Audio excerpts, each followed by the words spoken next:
Thanks, Guy, and good morning. I am indeed your friendly neighborhood panel moderator. We're going to go straight into questions. So I'm going to introduce our first. I'll give you a stage setter, broad overview, and introduce our panel chair.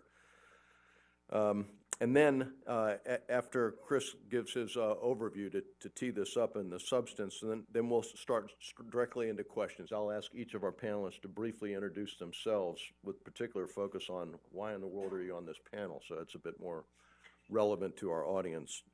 So here's a couple of thoughts for background. Of course, right now, we have no mobile protected firepower in our infantry brigade combat teams, and we have no armored reconnaissance in any of our formations. Now, in urgent fury, when the 82nd and others went to Panama, they had Sheridans, a marvelous 18-ton armored vehicle that when you fired canister, the front three road wheels came off the ground. The fire control system was a disaster, but automotively, it was pretty darn good. In Desert Shield, the 82nd went in to the border of Saudi Arabia, and it had the 73rd Airborne with them, a whole bunch of Sheridans. And, you know, we used to comment about how much of a speed bump that would be given what we expected from the bad guys, but nevertheless, we did have light armor. My next door neighbor in the 24th Division was Guy Swan, and we had tank battalions together. And we had Bradleys, we had armored reconnaissance. And I remember the, you know, what we did, our thing was to practice rapid deployment. So we loaded up and would put a company of tanks and Bradleys on aircraft on, you know, rapid notice, and then we'd have to load everybody up on ships, and we practiced that over and over and over again. But even that took time, because when Somalia came and the division sent a tank battalion, if I remember right, it still took them 3 weeks to get there to help the 10th Mountain Division, who was without armor. And now, with the momentum of human interaction, what it is, speed is of the essence. You know, the faster we get there, the more time it gives the president to make a decision. So, now we can get an IBCT there very fast, but they don't have any armor to support them. And if we send anybody in finally to get there, they don't have any armored reconnaissance. So today we're going to talk about mobile protective firepower for the IBCT and RECCE. Our panel chair is, what Chris does, he's the TICM, the TRADOC Capability Manager for the Infantry Brigade Combat Team. And this means Colonel Stone is the guy who herds all the cats and integrates everything that has to do with what does the future look like for the future operating environment for the IBCT, how are they going to operate in that environment, what operational concepts they're going to have, and in order to make those concepts a reality, what capabilities do they have to have? And without stomping up and down too much, clearly, they need some mobile protective firepower. So with that, Chris, let me turn it over to you.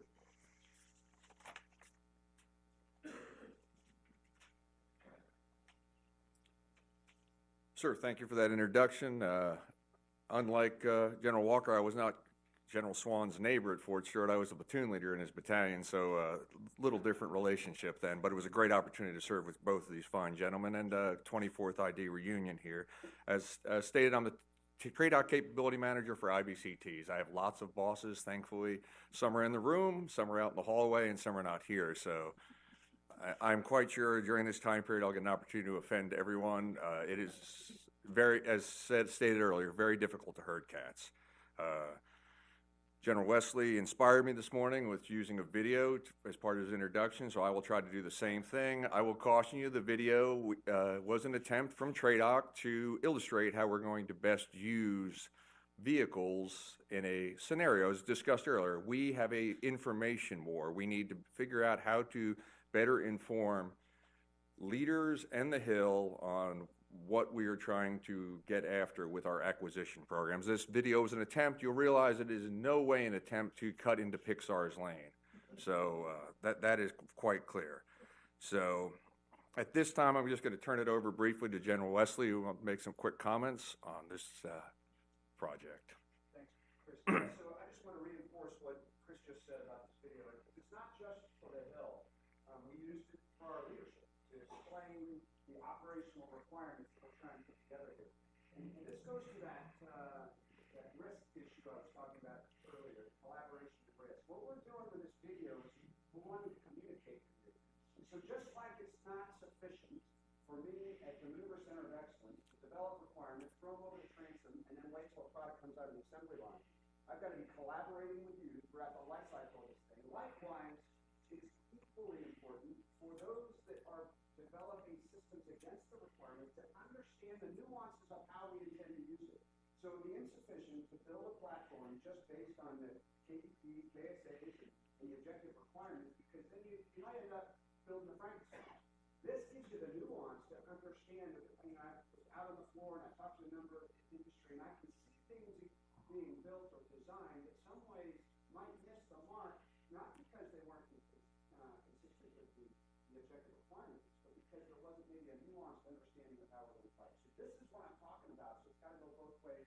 So this is just as much for you as it would be for the So just as we said, this video is developed how to better educate on how an IBCT fights, and it's going to show the three vehicles. It's going to show the GMV, the ground mobility vehicle, which, as General Townsend clearly probably says it the best, it's a better boot. It is a way to move faster.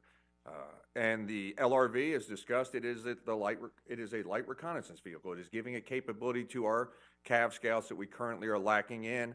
And then MPF. So the distribution, for those of you who are not aware, right now our current plan is a battalion set of 59 GMVs per IBCT, 6 LRVs per scout platoon in the Cav squadron, and then a 14 vehicle company troop of MPF per IBCT. So it allows the commander to make a determination on best how to employ them.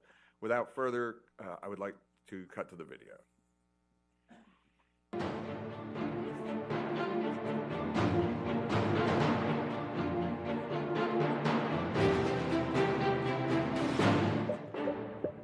The Army is the foundation of the Joint Force.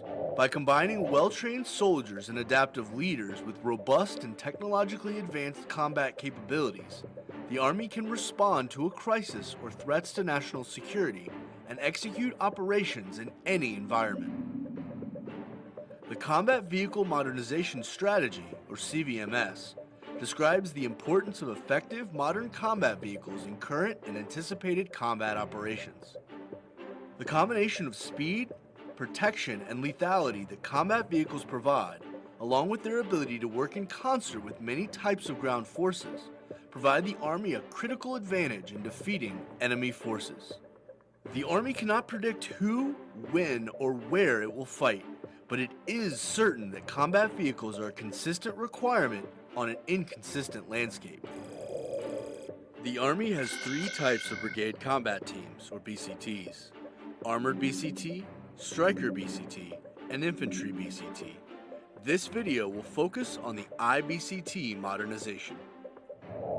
The Infantry Brigade Combat Team is an expeditionary, combined arms formation optimized for dismounted operations in complex terrain. The IBCT is the Army's most numerous, tactically versatile, strategically deployable, and adaptive combat formation. The IBCT's greatest limitation is its tactical and operational mobility once deployed. This capability gap is especially critical in expeditionary maneuver where operations rely on swiftly seizing key terrain or facilities to establish a lodgment for follow-on forces. Because potential adversaries possess anti-access A2 and area denial AD capabilities, enabled by their ability to operate from cyberspace and space that prevent direct seizure of air or seaports, the IBCT must maneuver from greater distances into undefended locations and then maneuver rapidly to seize entry points for follow-on forces. This type of movement requires tactical mobility for infantry squads to move quickly, on or off road, to attack from multiple directions more swiftly than enemies can respond.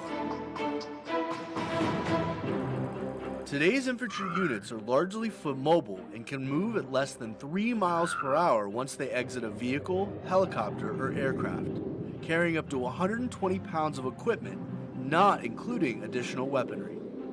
The CVMS recommends a suite of ground combat vehicles to meet this challenge.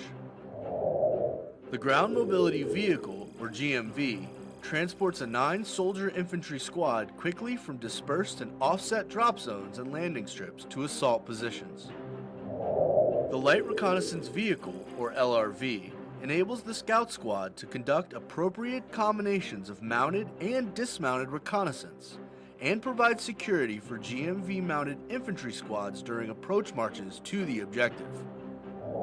The Mobile Protected Firepower, or MPF, provides immediate, lethal, long-range, direct, offensive fires in the engagement of dismounted personnel, hardened bunkers, and armored combat vehicles.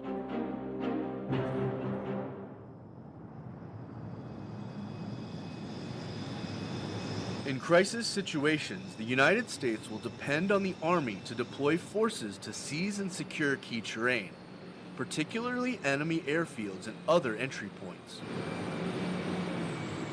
The airborne IBCT parachutes on multiple drop zones or air lands on landing strips offset from the objective to avoid enemy anti-access, area denial systems, and converge from unexpected directions using a modern suite of combat variants.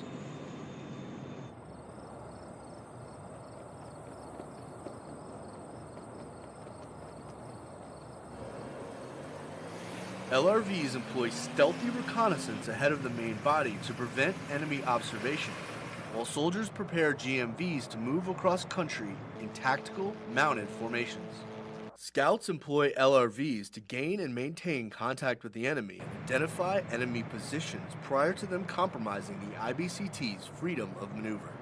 Scouts equipped with LRVs will perform route and area reconnaissance using appropriate combinations of mounted and dismounted techniques to provide early warning of potential threats to the IBCT. The MPF protects the infantry while on the mounted approach and prevents premature deployment of the infantry. It will also work with the scouts to destroy enemy security elements. The IBCT movement is stopped by a bunker. Normally, this would require prolonged firefights and put soldiers and the mission in jeopardy. This enemy strongpoint would have stopped the forward momentum of the IBCT and forced the main body to be committed well outside the designated objective area.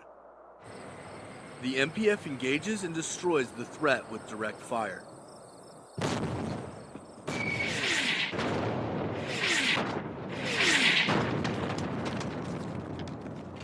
This enables the IBCT to maintain forward momentum and continue the mission to the objective.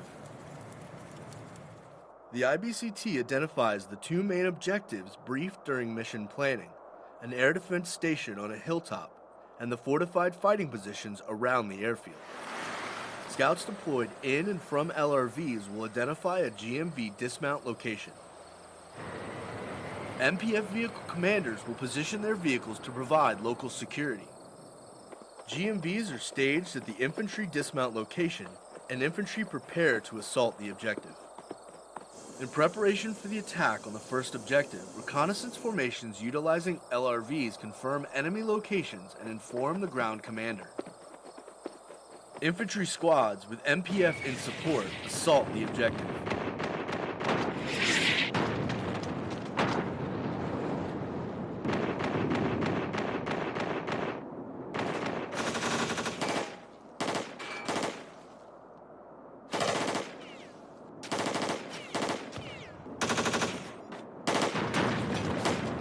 The force engages and destroys the threat on Objective 1, then consolidates and reorganizes before assaulting the next objective.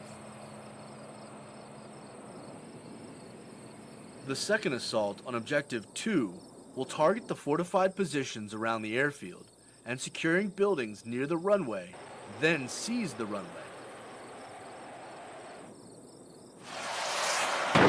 Scouts will continue to conduct reconnaissance, gain contact with the enemy and provide early warning, and call for fire.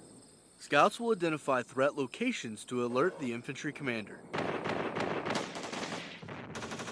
MPF vehicle commanders will engage assault enemy positions, providing supporting fire and help dismounted infantry cross danger areas.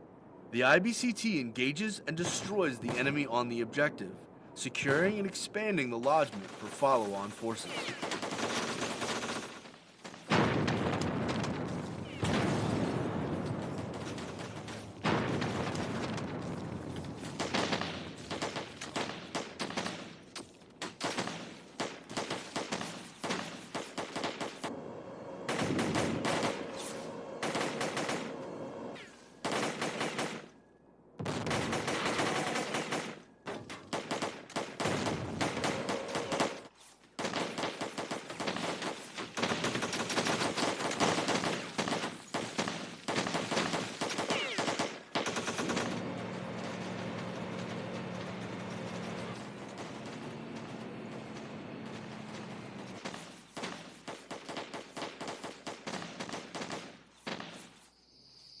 With both objectives secured and a defense established, follow-on forces can arrive to the lodgment uncontested.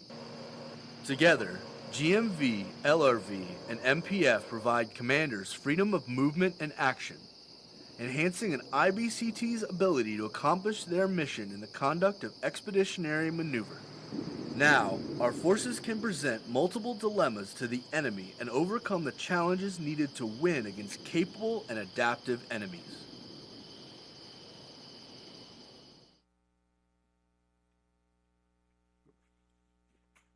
Thank you.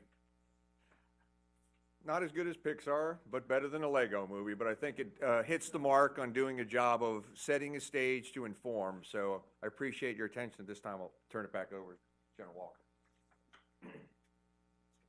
Okay, we're going to start off with Mr. Michael Purcell. So, Michael, I've got a question for you. I'm going to go ahead and ask you again. I'd ask you to introduce yourself to everyone, but especially why you're on this panel. So, we're going to start with the bad guys. What can you tell us about the state of the Russian defense industry, current strengths and weaknesses, and the effect of Russia's operations in Ukraine and Syria on arms sales? Thanks, General. First, just want to say thanks for having me here. I'm a retired Marine officer, tank officer, and a Eurasian Foreign Area officer. That combination of experiences, I think, likely why I asked the General why he wanted me here, because I haven't not involved in the defense industry any longer, but am involved in analysis of Russian military capability, and I also work with language, culture, and the sort of human domain, if you will. This is not the first time I've been involved in this conversation. I was at Fort Knox. I was the Marine Armor Company commander, the school, and that was in 98, 99, and General McMaster, I remember, was there, and General Shinseki led the effort to fill the gap then for motorized, we sort of had Humvees and then tanks, and the idea was to what ultimately resulted in the Stryker. So I was present for that discussion and the testing there, and I really appreciated the Army's sort of inclusion of the Marines at the time. And the fundamentals are still the same, I think, in this discussion, and I'm sort of happy to be part of it. I'm going to move on quickly to why, briefly, why what I've done recently. I probably don't have any original thought on the subject, but I can serve as an interpreter for this crowd, meaning that I speak Russian. I spent a lot of time there. I've continued to work with them, but I've sort of worked with. I've had the luxury in retirement of sort of asking myself, what exactly are they doing? Why are they doing it? And kind of getting answers from people who pay close attention to particular aspects of it, sort of collating that information, if you will, and then kind of putting it back out there. So I'm going to read. This is a report that my little think tank, which I run with a Russian emigre. So we have a balanced sort of set of arguments, I would say, daily with each other. But I get insight into sort of why they think what they do, and the organization is called Center on Global Interest. We also have when we presented this assessment of the Russian military, we did a 2-hour-long discussion panel. It's on our YouTube site. I think that we'll, in this short period, we won't have that much time to address it, but you could go there and probably get a good, concise sort of chunk of what we should think about the Russian military and their defense industry. So with that, I'm going to point to another Army officer, General Odom, who maybe some of you knew personally, but I have great respect for, never met the man, but in one of his books he said, people that grow up in liberal democracies have a really hard time understanding garrison states. So garrison state is a term that came up by a sociologist, Harold Laswell, I think in 1941, and I won't bore you to death with it, but it's sort of the idea that a political elite would sort of monopolize the use of violence and then distribute security equally amongst the people, so on and so forth. I think modern-day Russia sort of largely resembles that. So we have to put ourselves in a mindset of understanding sort of how they function, and that's hard to do. But I'm just going to mention some things that I think are factors or characteristics of the situation with Russia, and then kind of narrow down into the defense industry a little bit. So firstly, I'm going to quote somebody I respect, another expert, I think it was Charles Bartels, but he said, effectively what Russia's done recently is they've broken the global monopoly on the use of force by the U.S., full stop, right? Just stop and think about that for a second. You can fill in the blanks there was a time when Russia, to my generation, the age of anybody else here, but, I visited the Russia in 1992, right after the Soviet Union collapsed. It was quite a mess. It was a lot of fun for a young guy. I got to jump out of aircraft for 20 rubles, you know, so on and so forth, but kind of became a joke to some extent, even for those of us who were close to it. So it's no longer a joke, and they, you know, we don't want to psychoanalyze them, but that's sort of been, I think, their intent is to have a say in what we do globally, and they've sort of achieved that intent. The details, you know, proliferate, but I think that's a good place to start. To look at Ukraine and Syria, Ukraine in particular, if anybody's familiar with a guy named Timothy Snyder, he's a scholar, he talks about reverse asymmetry. And what he means by that is a state adopting the tactics of the weak. So Russia's effectively built a box in Ukraine. And I know General McMaster quoted Phil Carver and one of his colleagues. I know Phil and sat down with him last week in preparation for this to kind of make sure I understood his take. And I know he kind of makes around with the Army sort of giving lessons learned. It's fantastic. He spent a lot of time on the front lines. But the point is that there is a box there. So the Russians actually enjoy a lot of the things that we put up the characteristics of the battlefield, the future operating environment. They do have air supremacy.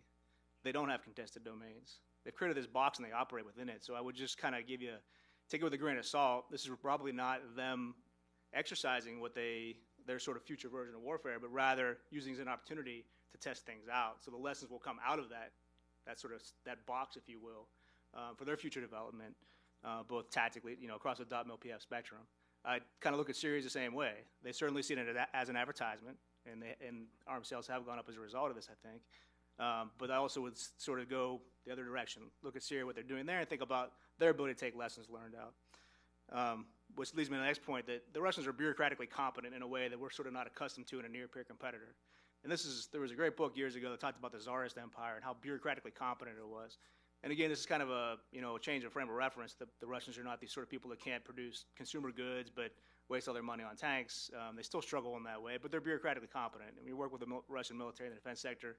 They have big structural, gigantic sort of weaknesses in terms of the economy and corruption and so on and so forth, but they know how to do lessons learned. They're forward thinkers. They have a strong legacy reaching back to the Soviet Union, to Tsarist times, of strategic thinkers, and that continues. So we've all probably heard of hybrid warfare, nonlinear warfare, that was derived out of an article by the Russian chief of staff. Fairly forward-thinking. We don't want to overdo it, but the point is that these are the defense sector or the industry or the community in Russia is actively harnessing lessons learned and incorporating it into their operations and their procurement. But to bring it down a notch, almost everything that you see from the Russians today was designed in the Soviet Union.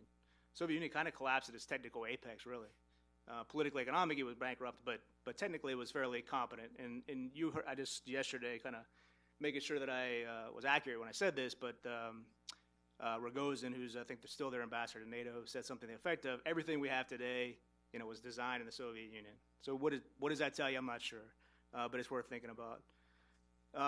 Here's probably I think the fundamental. The Russian defense industry, they have niches that they sell things in, but then there's some aspects of it they compete one-on-one with us. So man-pads. If you're going to buy a man-pad, you either have us or them.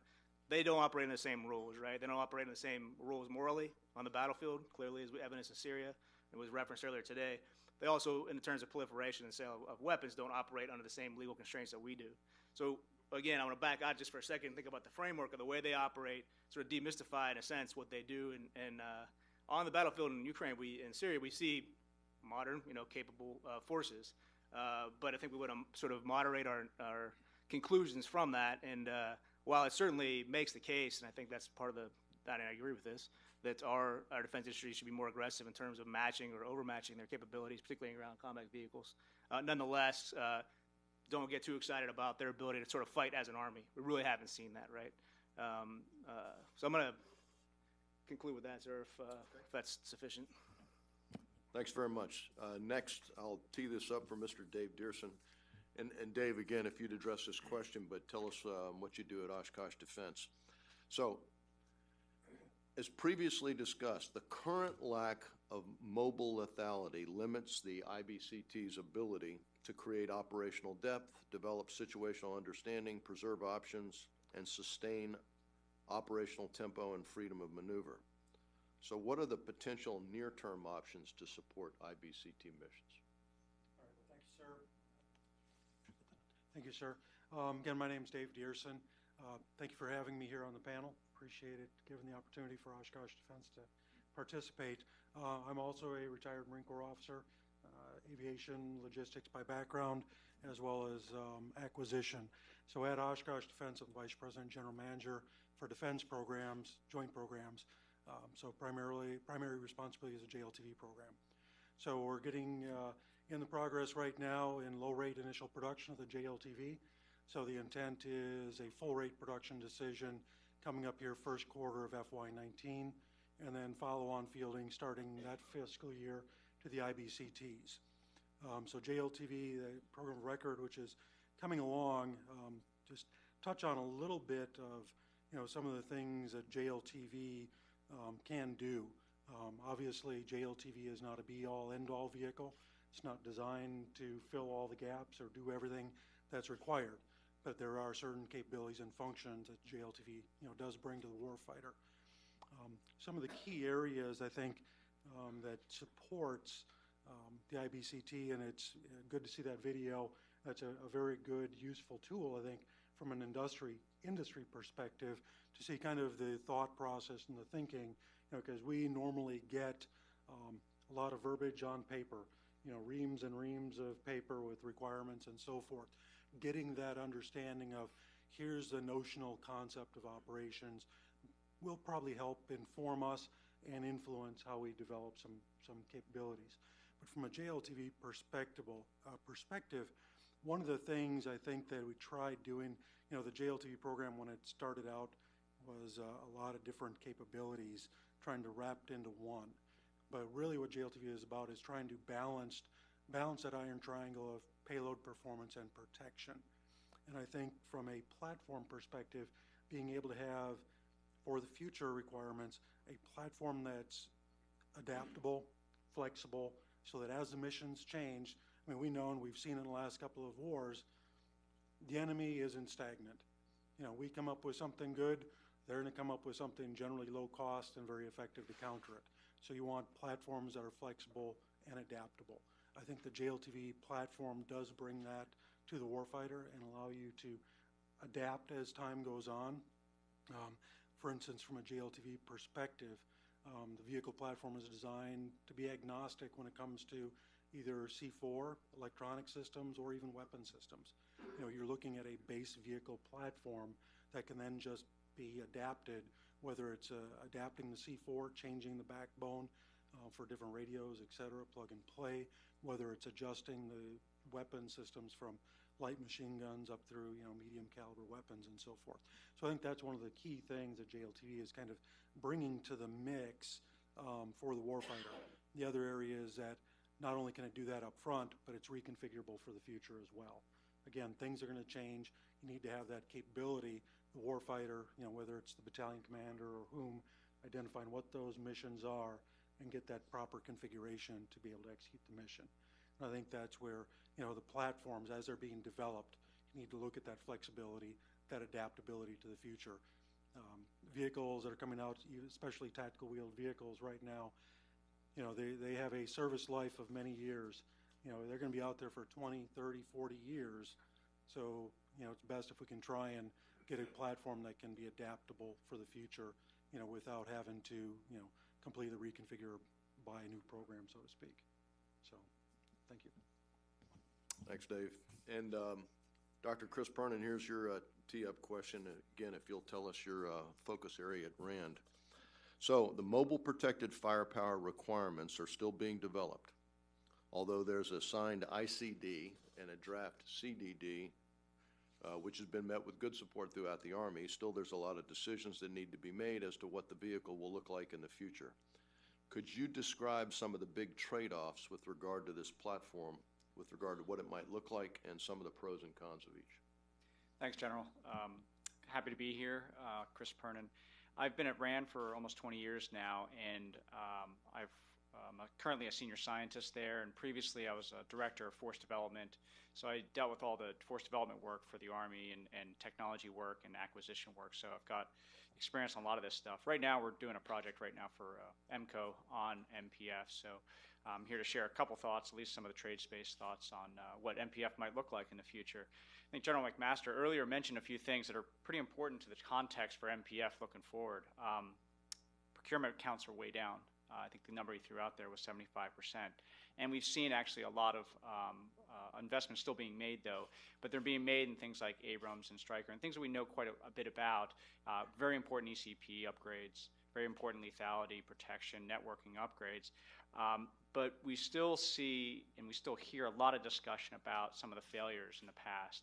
And even this past couple of weeks, Secretary Kendall sent out yet another report on the acquisition system, and right at the top of the list, sort of buried in the back of that report, were some of the major cancellations, FCS being at the top, Comanche being at the top. Even earlier today, we heard a long discussion about FCS still. Several years ago now, I, along with my colleagues, John Gordon, Dave Johnson, others, we put out a fairly lengthy FCS lessons document. And I'm always asked to go and give that talk, 10 years later. I think it's going to be around for a long time, and it's something I think that a lot of the folks here developing MPF as a capability have taken to heart, and frankly. And a lot of these programs are starting to think very seriously about what has been learned, what should be learned from the past. But there are some bright spots as we look out in the context of MPF. We've heard about JLTV, AMP-V, and PIM, the Paladin Integrated Management Program. All those are moving into production. Now, they've been under their own pressure, budget pressure, and timeline pressures over the years. But these are real, honest-to-God things that are happening out there in the Army, and good to see. But I'll say this from my point of view, that there's a big burden being placed on MPF right now. It is a new capability. I know there's historical precedents going back pretty far, but a lot of folks don't, frankly, remember a lot of that, exactly what that was bringing to the Army. So there's this burden of this new capability that has to yet still be defined exactly what it is, and there are hundreds and thousands of decisions that are going to be made in the coming couple years. And the thing to look for then is the ICD has been signed, a fairly short document, but it was well received. CDD is in draft, well received throughout the Army, even handed out to industry, which has been good. The AOA that's coming up in the next year will be really an important decision point, an important set of research that goes into this to define how broad a look the Army is going to take at what MPF is and what kind of capabilities are most important and how do those actually play out in what kinds of scenarios. So that'll be a very interesting time indeed. So let me just go through a couple of the decisions that are really at the top of my list I'm very curious about. And I'm sure a lot of folks have strong opinions and hopefully good analysis eventually to help support these. The first thing is, how transportable does this MPF capability need to be? What kind of airframe? Is it transportable in a C-130? C-130, shorter regional kind of aircraft, maybe goes 1,000 miles, can maybe hold up to maybe 19 tons, but typically things put into a C-130 might be on the order of 15 to 17 tons, a fairly small vehicle at that, fairly not well protected in that kind of configuration. And the other question in terms of how many into a C-17, we know that the IBCTs need to remain strategically deployable, so they're going to have to fit into some sort of aircraft. And the typical fallback then is, well, we'll fit them into a C-17. But C-17s are actually at a premium. We did some work the last couple of years for the airborne community, and there may be somewhere on the order of about 200 C-17s out there. But at any given time, we found about half were fully mission capable, about 100. And those 100 will be used for a variety of things in any contingency. So the idea that the Army can build capabilities that sit and fit within the joint community's view of how that operation will work is really important. So how many can you fit into that C-17, and how reliant are you on those kinds of aircraft? Second thing is armament. How big a gun? We've heard a lot of talks about fairly large guns, 120 millimeter, 105 millimeter cannons. It really will depend on what kinds of threats this vehicle is going to face. Is it facing a tank? Is it facing a group of tanks? And if so, how well developed are those tanks? Are these T-90s? Are these T-72s? Are they something else? If you think about different regions of the world, you will come to different answers on what kinds of threats this vehicle might run into and what kinds of missions. And that'll be an important decision because there's a big difference in having a couple dozen, say, rounds of 120 millimeter and, say, maybe a couple hundred rounds of 30 millimeter in that, and what it is it brings to the infantry and what it can and can't do.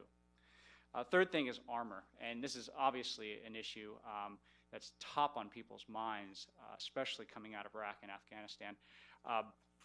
how much armor is going to go on this is going to be really driven by how heavy you can be, which of course then is affected by transportability and a variety of other things. So we'll be looking to see what kinds of threats it needs to be able to withstand, and particularly what kind of other systems are going to be attached to it. So it's not just the base armor, but it's the APS solution and other things like that. One of the other things that came out of MPF early on was the IOC date, the initial operational capability date, and it was fairly advanced. I think it was 5-7 years at the beginning, to get some initial capabilities out there. And that does limit a lot in terms of what you can design and what you need to buy off the shelf and how quickly you can actually put things together. And I think there was a good discussion this morning about the art of the possible in terms of how fast you can move acquisition programs. I've been watching the Army and watching all the services, and I've definitely seen cases where things took a lot longer than I would have expected, and then I've seen cases where things happened much quicker than I would have expected. And I think a lot of times it has to do with having the right leadership there, having the right plan, really understanding your requirements, and being able to have the top-down leadership support and the bottom-up technical support to get things moving. So in terms of a couple big things, a couple big questions in the coming year or two, if we think about the airborne version, as we were discussing there, and maybe even a heavier versions, is this the same vehicle, or are we talking about multiple vehicles here? And I think that'll be a good decision that's being made by the Army, and something interesting to see. Can you have one platform that does a lot of these different things, or are we talking about a couple different platforms? The other big decision is how much development is going to go into this. We're talking about design development, fundamental engineering. You're going to see things from, I think we already heard about a lot of these platforms that exist out there today in terms of like the C-90 or the Puma or Ajax, all at different stages of development, some that have been around decades, others that are just coming about. If the U.S. were to think about those and then put those up against the ones in the U.S. in terms of what we already have here, even going back to the M8 AGS, how much development are we willing to put into this? How much do we want to put into this to move it forward? And the third one is, and I think this is particularly important, what's the full .MLPF solution to this? What's the operational concept underpinning this capability? This is not just a follow-on to something we already know a lot about. This is not just adding a new network or adding a little bit more armor. This is kind of a new capability to a lot of folks. We're going to be operating differently.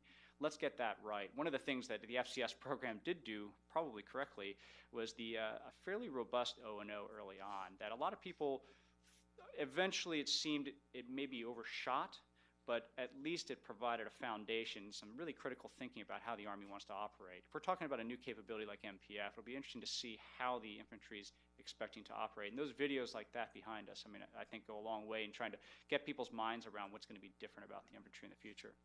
With that, I'll pass it back, sir. Thanks, Dr. Pernin. Okay, Colonel Stone, I'm going to try to bundle a bunch of questions. So the overall rubric is, I'd ask you to talk about IBCT challenges, and if you can address these, and I'll pass you the cards as a reminder. The video focused on airborne operations, so if you could address the IBCT airborne differences in as we apply these capabilities.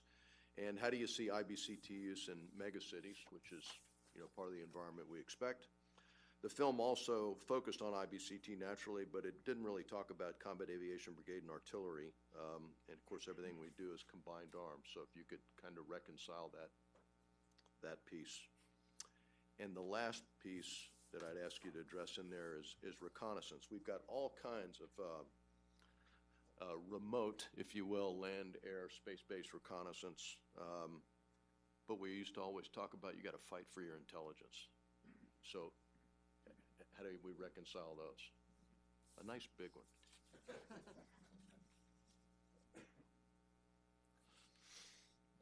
All right, thank you. As stated earlier, I'm Colonel Stone, and I'm here because General Wesley told me to, so that part has not changed about the Army. I want to take this opportunity to thank General Swanner for the opportunity to wear my ASUs. I'm supposed to be at the Airborne Board at Fort Bragg this week, which is a little more casual of an event, but that's okay. It's a great opportunity to be here and great questions.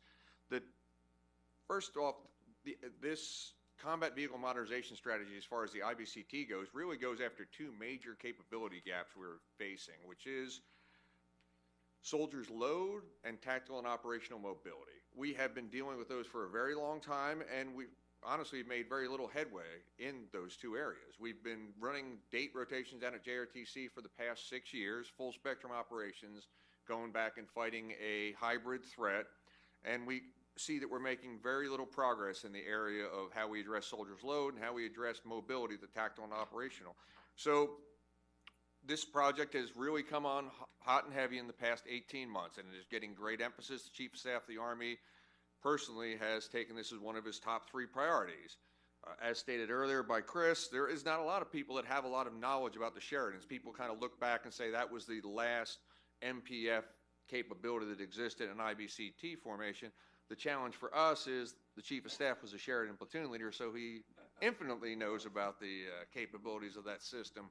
So we are trying very hard to balance the airborne versus the non-airborne capability. So as stated, I'm the TICM IBCT capability manager, which is 35 IBCTs. It's the 20 in the guard formations, the 15 on the active, 5 of those being airborne, 10 of those being a light infantry brigade. So it is very challenging at times to understand the capabilities of making sure we are adequately resourcing the guard for their tag mission, but it's more importantly making sure that we are not making something that is for a niche capability.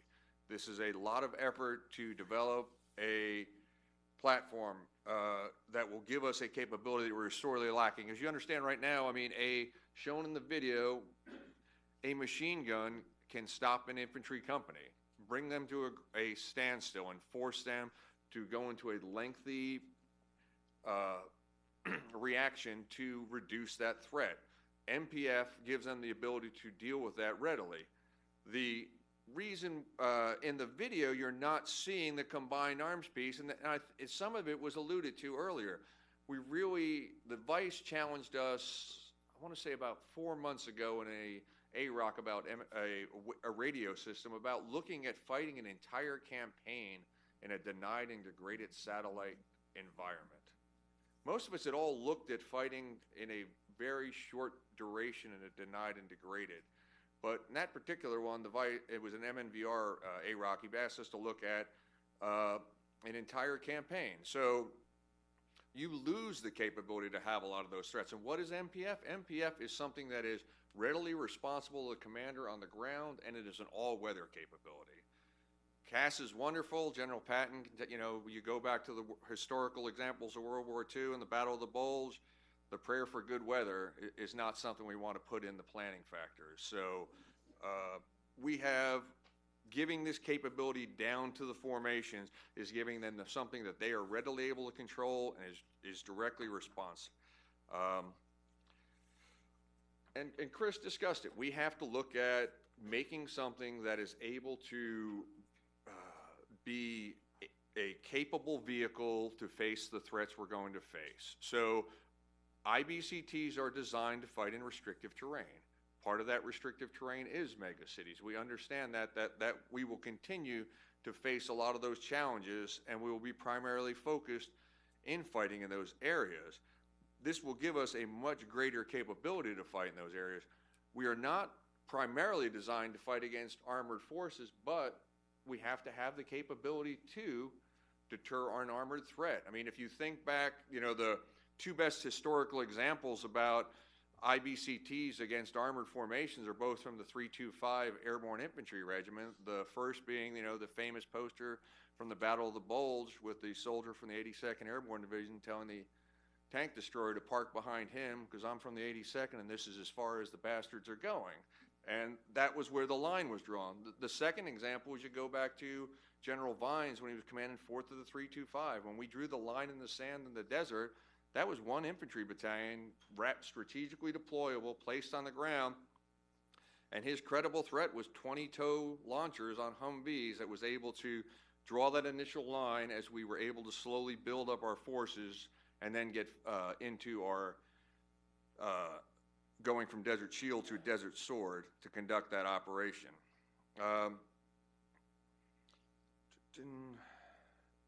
The recon piece goes back to partially to the denied and degraded satellite. So we tried to, in that video, briefly show UAS, and we failed to really show some of the capabilities. It's briefly in there, but really do struggle at times, especially on an initial entry, a mission, or a joint forcible entry. And I know, once again, I'm getting focused on the airborne capability. You will have a lot of capability available to push information down to you. But in the end, the things that are directly at a commander's control are the things we're trying to focus on right now. We struggle in every JRTC rotation to understand how to properly employ the CAV squadron we have. And that is across the entire Dotland PF, so we are continuing to work to educate leaders on the training and the leadership aspects, but we also have failed to adequately equip them to accomplish their missions. So that is one of the things we're also trying to address here. And I know I did not get through all those questions adequately. Aviation and artillery. That video was based on a joint forcible entry capability. When you're showing a joint forcible entry capability, and we've played this out because we, as stated, we went through an AOA on GMV, an analysis of alternatives on GMV, and we ran through several different scenarios, one of them being a joint forcible entry. The distance, because of the ADA threat, it is normally pushing us at a distance beyond the range of our artillery. So we would end up having to do multiple jumps of artillery, and when we're trying to operate in a period of darkness, that is one of the challenges we're really struggling with. So as the ADA threat continues to grow, it pushes us farther and farther off when we look at an offset drop zone, and it really challenges us for how much distance we can cover. The other challenge, as Chris stated, is there's a limited amount of C-17s. We use a planning factor of roughly 30 for a airborne IBCT to conduct an operation. So the challenges you have is 100 paratroopers fit on an aircraft or 2 platforms for guns. So you have to make a very detailed analysis to make a determination on what capability you're going to bring based on the threat. And everybody knows airborne and air assault are not the only solutions, and they're not going to be conducted in a high risk, in a environment with a high ADA threat that would, it would be in a more semi-permissive environment. So it's a big challenge as we look for that, and how do you actually get those assets to you on the ground. And as we go forward with the chief's last priority is precision long-range fire, and that's going to be something that's going to greatly increase the capability of the IBCT. I apologize, I didn't necessarily answer that. There'll be plenty of opportunity for redirect. Sir, can I just make one comment on that? Absolutely.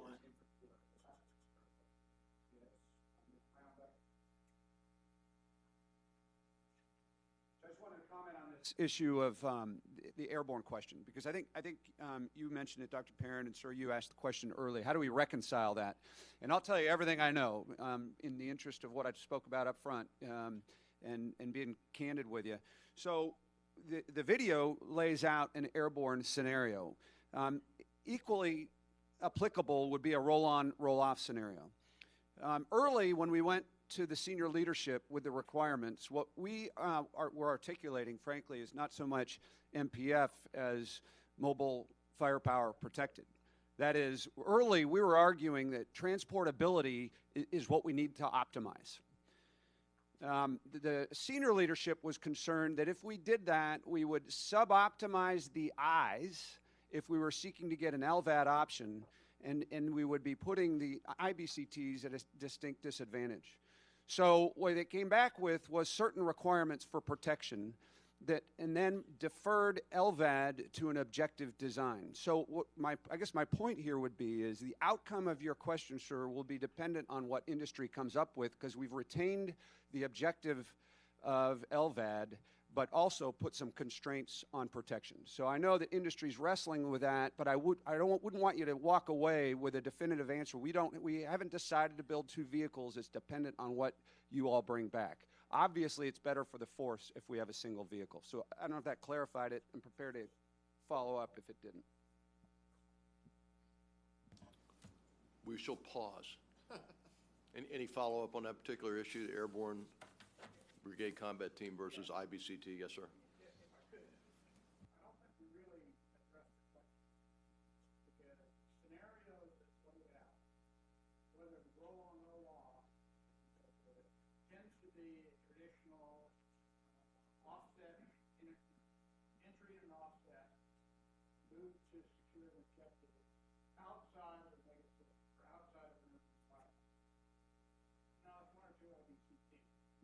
do that with force as you go through that.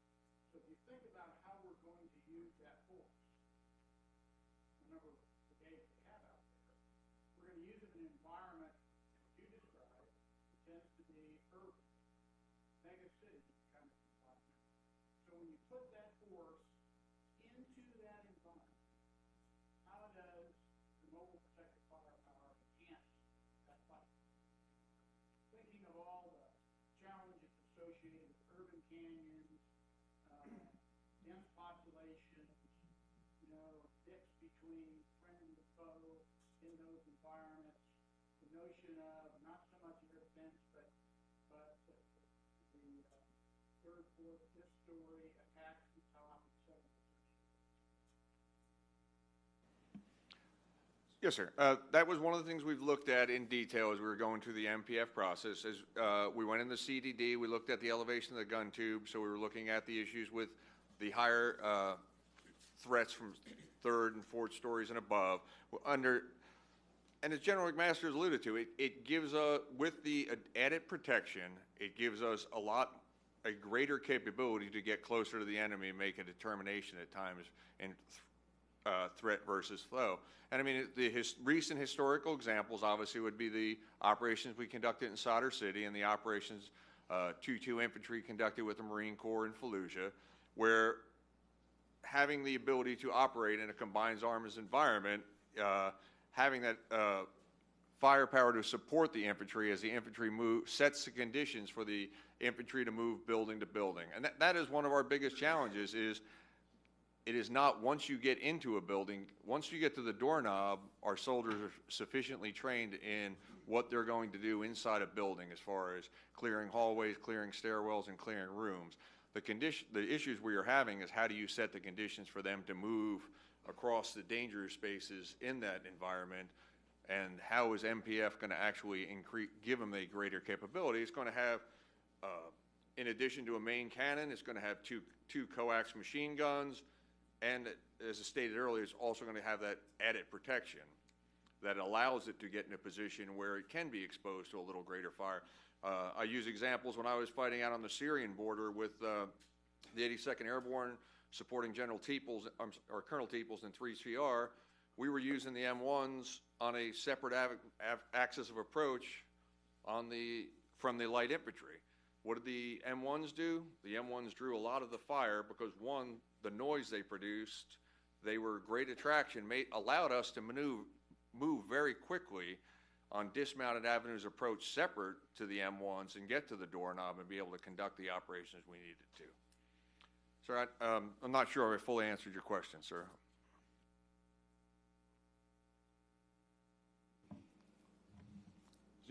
Do you want to redirect? Okay. And just, and many of y'all may be tracking this, but we define mega cities as a city of a population of 10 million, and the projections that our Army operating concept are is that 60% of the world's population will be in coastal mega cities around the year 2030. Okay, moving on. Mr. Michael Purcell. Michael, the question is, what technologies are the Russians looking to right now, or to experimenting with for the future? What is it they're thinking about in the future with regard to technologies? And does any of this, can we anticipate any of that stuff to be brought in as rapidly as that we might see it in Ukraine or Syria? I'll start with a caveat and say that I'm not a technical expert, but I think you kind of get to the essence of the answer. And I think our friend from Georgia Tech mentioned earlier something to the effect of Russians sort of think about science a lot. They love science fiction. And if you kind of look at the bestsellers, in Moscow at the moment, full of science fiction, full of future warfare, and they're not sort of shallow thrillers. They're really sort of, Isaac Asimov was a Russian, right? So they kind of think about this stuff in a way that maybe we don't. We're sort of, if the prototypical American is a businessman, that's a great thing. It's a prosperous country and probably a better route. The prototypical Russian is sort of a mathematician, maybe. So you see a lot of discussion of this, and it's very public. So moving on to the question of what are they thinking about, somebody mentioned in the last panel air defense, the high-end stuff. I didn't mention nuclear weapons in my discussion of the Russian defense industry. Their nuclear deterrent is in good shape at the moment. Again, that box that they've created in Ukraine is created in part, or if not in whole, by a nuclear umbrella. So anytime we talk about Russia and conventional forces and technology and the idea that we would engage them conventionally, I think we have to say, you know, they used to call that World War III, and that's something to remember. You know, largely they have the same problems we do. It's a large country. They think globally. They think about strategic mobility, which was really kind of got me excited to hear the doctor talk about strategic mobility in that kind of detail. My time as a Marine Corps planner, you know, get kind of excited by that stuff. But the Russians think that way as well. They also have the same problems we do. They largely in Ukraine and Syria, they are using retrofitted platforms, legacy platforms. They're doing testing and evaluation in that environment, certainly. It's a great place to do that. Their defense industry is hooked into the government a little more cynically. I think, you know, it looks the same in one way, but it's a lot more cynical on their end. And this side of the pond, it's a little more well-intentioned and productive in the service of society, if you will. So I don't expect, I think what you've seen sort of to date, importantly, is A2AD type stuff. EW at the tactical level, which I think we got smart folks sort of formally and informally thinking about that. I have a buddy who's a EW officer on a Marine Corps platform, the EA-6B. He was assigned to an infantry unit in an attempt to work on the counter-ID capacity. He sort of broke out and did some neat stuff and was using EW to blacken sort of, you know, city blocks so that they could do operations and not have cell phone leakage and that kind of thing. So I kind of trust that we think like them and kind of on the same avenues. I'm pessimistic in the sense that about their ability to rapidly bring technological innovations to the battlefield. I think we should sort of pat ourselves on the back and say, you know, we're certainly their equal in that respect.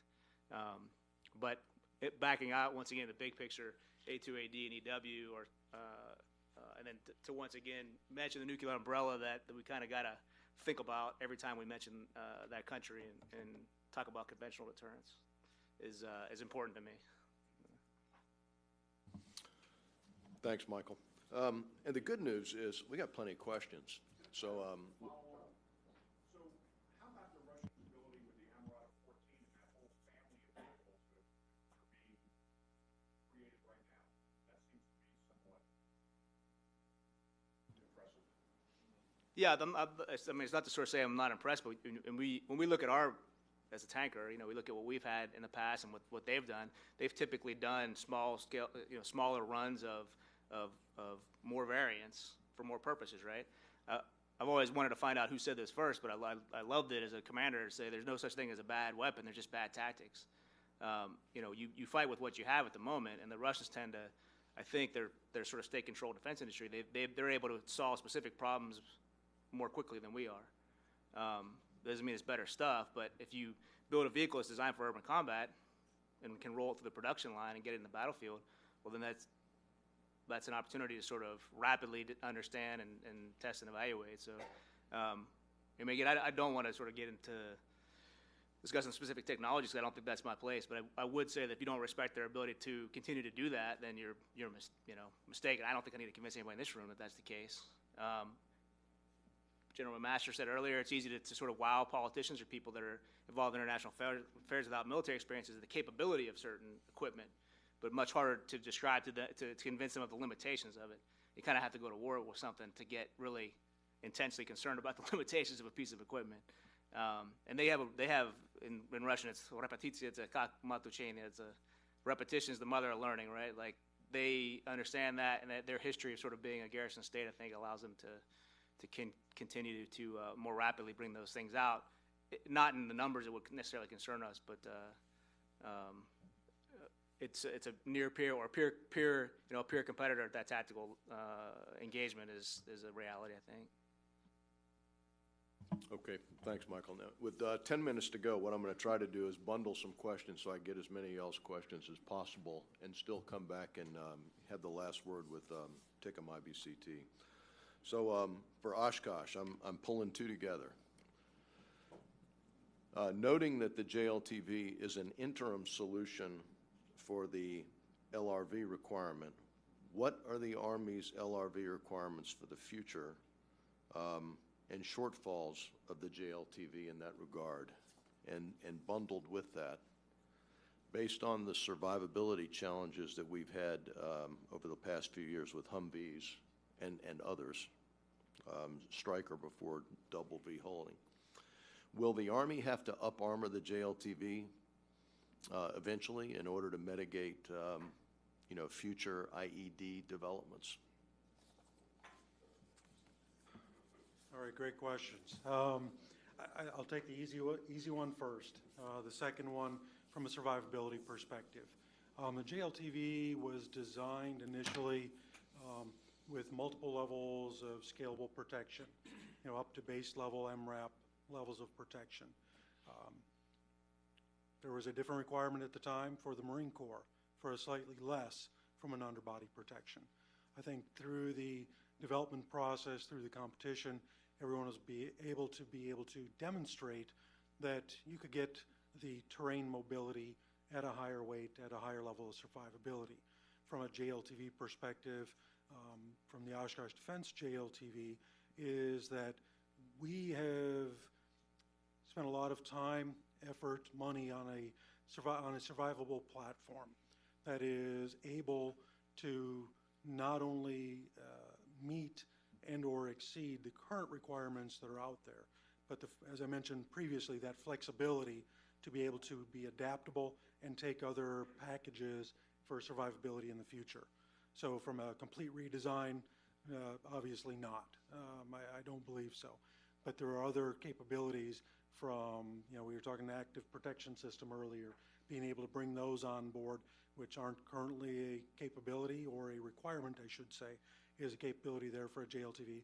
I would probably say yes, it is. From RPG protection, EFP protection, et cetera, those other things are there, and the capability is there to upgrade the survivability with different technologies, different capabilities, whatever the threat is. So, one of the jokes I like to make with my folks as well as the program office is, enough time and money, I can make the thing fly. It comes down to a will and a need, and what are those requirements, so that can be done.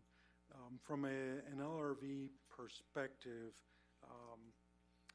yes, it's been identified that JLTV will be that interim solution. The JLTV is never designed, it's the lightest vehicle we build at Oshkosh Defense. I mean, we make medium and heavy vehicles for both the Army and the Marine Corps. But again, it is the lightest vehicle we build, and in the base level configuration, we're still, just under 14,000 pounds. GVW is around 22,000. We're never going to be down to the level of a commercial ATV. It's not designed for that. It's a different mission set. So the question comes to be, what is the future requirement? And that's, we're in the process of a study right now with program office, with the government, to evaluate not only interim solution for LRV, but what are some of the future potential for a JLTV platform as a mission package and or an adjustment to the base level. So I really can't get into that too terribly much. In fact, Colonel Stone probably has a little bit better information on that, so I'm going to kind of defer that back over to the Colonel. No, LRV, as rightfully said, Dave, we have struggled to define the requirements, and very quick, I'll just turn it over to Colonel Knuckles, who's our MRD at Fort Benning.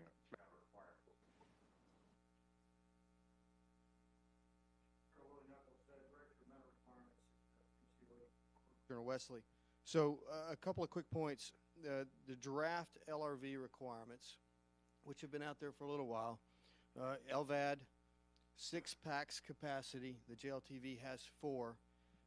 High mobility, obviously. Lethality, we're looking around the 30 millimeter medium cannon range, and sling loadable by CH-47. Some of those the JLTV, the interim LRV, can meet. We're working on the lethality aspect of the JLTV now in a lightweight 30 millimeter cannon. So those are the draft requirements for the desired LRV. And Chris, if it's okay, I'm going to switch gears real quick and make a couple of quick points, sir, and I'll get right back to you. Dr. Pernin made a couple of statements early on about strategic mobility. I think it's important to understand that although the video portrayed a IBCT deploying in an offset DZ, the majority of our IBCTs in the event of employment are going to go just like our ABCTs and SBCTs, and they're going to go by ship. And so back to General Wesley's comment about disadvantaging the MPF for the majority of the IBCTs, that's important to remember. The second aspect to the C-130 comment, if you put an 18-ton vehicle in a C-130, you have a very, very, very limited range at which that C-130 can actually go anywhere, which was surprising to me when I found out how limited that range actually is. To your point about the development of MPF, it is considered a moderate development vehicle. In my mind, what that means, and in simple terms, it is an integration effort. So we're not developing any new technologies. It is an integration of existing technologies out there today. So you take a turret from one thing, you put it on a hull from another thing, something similar to that. And the FUE, you mentioned IOC, but the FUE we're targeting for that, which we think is achievable, is in FY24. Finally, it's important to remember there's only going to be 14 MPFs in an IBCT. So the video is a bit misleading if you take it out of context. So you're not going to have an MPF supporting every infantry squad in an IBCT. As Colonel Stone alluded to, the IBCT commander will weight his main effort and put those MPFs where he needs them to support the infantry platoons and squads where they need that support. Thanks, Chris. Thanks. And I regret, I'll apologize to everybody that I've got a stack of questions left, but we're about to turn into a pumpkin with 2 minutes left. Now, one of them I'm going to punt to the next panel after lunch is about next generation combat vehicles. So, for example, there's a very good question about linkage between MPF and that next generation combat vehicle. So I'll ask the next panel to pick that up. So I want to turn it over to Colonel Stone for any closing remarks, but I got to ask you to address, this is one of our favorite ones. This is an oldie but a goodie, the size of the infantry squad. You know, the Army's been studying the infantry squad for, about 100 years, well, not that long, but every data that Don Shando showed me, every time he's taken me to Woodhouse about questions about that, was 11 still the right number. Marine Corps has 12, Bradley's got 9. Marine Corps is still Marine Corps is still experimenting with different sizes of squads. We are still sticking with 9 as a base number for a squad. I was the Ranger Regimental XO during that time period where we were trying to rebound from a decision of going back to a 7-man squad. And 9 it gives you a balance to have the capability to create a base of fire and have maneuver. But one of the things we continue to struggle with is we had a great idea to talk about focusing on squads, but squads are just a base element and part of a platoon. A platoon is the base fighting element. So that's one of the things we really look at. One of the things we are looking at in the O&Os, though, is giving more stuff to infantrymen does not make them more capable. When I talked about soldiers load, it's not only physical load, but it's also cognitive overload. One of the things we're also looking at in the O&O is possibly going back and looking at creating a weapons platoon, because as we look at SMET, robotics, other capabilities that we're pushing down, UAS, a lot of these things down to the infantry companies, we've got to find a place to put them, and that weapons platoon may be the right place. Taking a platoon leader up, he can serve as an assistant operations officer to help that company commander manage that, because a platoon is, the first time you have a headquarters, but the company is the first time you really have the ability to develop a reserve and make a deeper plan. So that is one of the things we struggle with. And the last point really, and Willie hit on it some of it, we really struggle, and IBCT is about strategic mobility. It is the thing you're able to move very quickly when a crisis situation comes up. So we really struggle in the balance. We don't want to give so many vehicles to an IBCT that it becomes an SBCT, that it is no longer a cheap date. It's not the first one you're going to call on. We want to make sure that it is the unit of choice. So we went with one set of GMV. We were playing up at Fort Bragg last week, playing around with autonomous systems to retask those vehicles, so you could move from offset drop zone to an objective, turn around and send the vehicles on their own back to pick up the next group of paratroopers to go somewhere else, or in an IBCT, just to limit the amount of vehicles we actually give them. And we limited ourselves on the amount of the MPF because we just don't want to get too heavy. And it becomes a great challenge, as Willie said. It's not going to be in every squad. And in every modeling we're working at, is section is the lowest level we're trying to fight those vehicles at. We have some great old manuals we pulled out and dusted off on light tank operations, and we've been using that as a base as we develop for this AOA. AWA, a lot of simulations, a lot of things we've been doing to get smarter on how we're going to fight this. So I appreciate it. Thank you. Thanks for the audience. Some great questions. Thanks for the panel for your insights on some tough issues. And Chris, we wish you all the best as you try to get this right. Let's give him a hand, folks. Thank you very much.